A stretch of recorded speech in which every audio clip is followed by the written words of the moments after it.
Hello and नमस्कार, मैं doctor कंचन Singh Bharat homeopathy में आप सभी का स्वागत करती हूं। और आज के इस वीडियो में मैं आप सभी से बात करने वाली हूं फैटी लिवर के बारे में।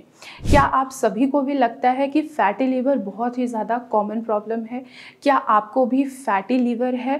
तो अगर एक जनरल अल्ट्रासाउंड आपने कभी कराया हो या आपने अपनी अल्ट्रासाउंड की रिपोर्ट कभी पढ़ी हुई हो तो उसमें आपने देखा होगा कि उस पर एक लाइन लिखी हुई आती है, वो होता है फैटी लिवर।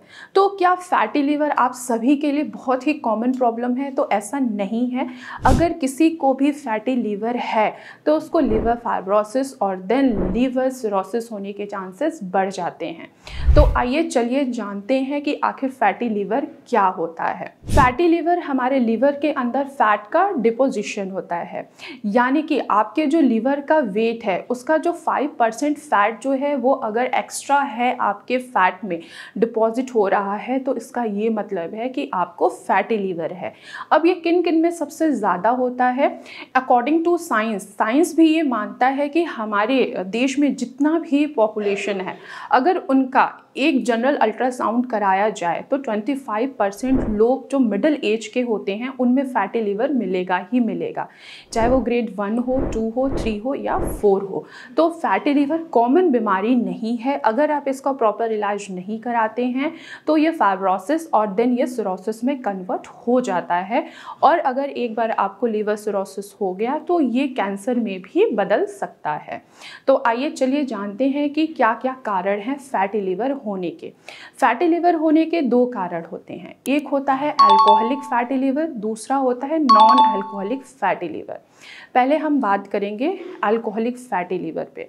अल्कोहलिक यानी कि आप शराब का सेवन रोजाना बेसिस पे कर रहे हैं या कभी कभी कर रहे हैं, पर आप शराब का सेवन कर रहे हैं तो इससे भी आपका लिवर फैटी होगा और इन फ्यूचर आप लिवर फाइब्रोसिस, लिवर सिरोसिस और लिवर कैंसर जैसे बीमारियों का सामना भी कर सकते हैं।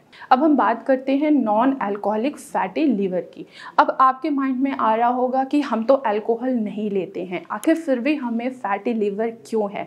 तो ये डिपेंड करता है आपके लाइफ के ऊपर। ये डिपेंड करता है कि आपकी लाइफस्टाइल कैसी है, आपकी सेडेंट्री लाइफ है या नहीं है, आप एक्सरसाइज कर रहे हैं या नहीं कर रहे हैं, या आप बहुत ज़्यादा जंक फूड ले रहे हैं, बाहर का जो कोल्ड ड्रिंक है, पिज़्ज़ा है, बर्गर है, आप जितने भी फास्ट फूड अगर कंज्यूम कर रहे हैं तो ये आपको फैटी लिवर में कन्वर्ट करेगा ही करेगा।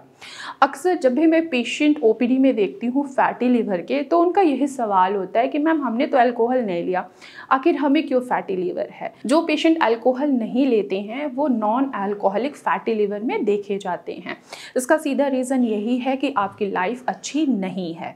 अब हम बात करेंगे कि अगर किसी भी पेशेंट को फैटी लिवर है तो क्या क्या सिम्टम्स देखने को मिलता है और क्यों हो रहा है आखिर आपको फैटी लिवर। सबसे पहले हम अगर नॉन अल्कोहलिक फैटी लिवर की बात करें तो सबसे ज़्यादा उनमें देखने को मिलेगा जिनका वेट बहुत ज़्यादा है, जिनको मोटापा है।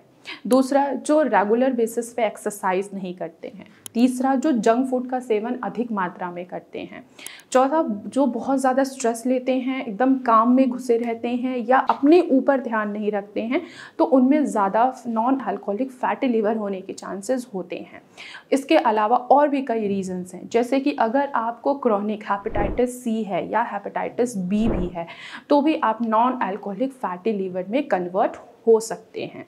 अब आइए चलते हैं सिम्टम्स के बारे में समझते हैं कि अगर किसी को फैटी लिवर है तो क्या क्या सिम्टम्स उनके शरीर पर दिखाई देंगे। पहला, आपको सिम्टम्स दिखाई देगा कि आपका लिवर जहां राइट अपर एब्डोमेन एरिया में है वहां पे आपको पेन महसूस होगा। पेन कैसा पेन होगा? शार्प कटिंग पेन होगा, पिंचिंग पेन होगा। आप जैसे ही खाना खाएंगे आपको वॉमिट होना स्टार्ट हो जाएगा, वॉमिटिंग जैसा सेंसेशन होगा, पेट में भारीपन महसूस होगा, यूरिन का कलर येलो आना स्टार्ट हो जाएगा। तो ये बहुत सारे ऐसे सिम्टम्स हैं जिनको आप आइडेंटिफाई करके पता लगा सकते हैं कि आपको फैटी लिवर है या नहीं है। तो मैं आशा करती हूँ कि आप लोगों को समझ में आया होगा कि आखिर फैटी लिवर क्या है, और ये कोई आम समस्या नहीं है। अगर आप फैटी लिवर का इलाज समय रहते नहीं कराते हैं तो ये लिवर फाइब्रोसिस और देन ये लिवर सिरोसिस में भी कन्वर्ट हो सकता है। तो आज की वीडियो में बस इतना ही, फिर मैं मिलूंगी नेक्स्ट वीडियो में। तब तक के लिए धन्यवाद।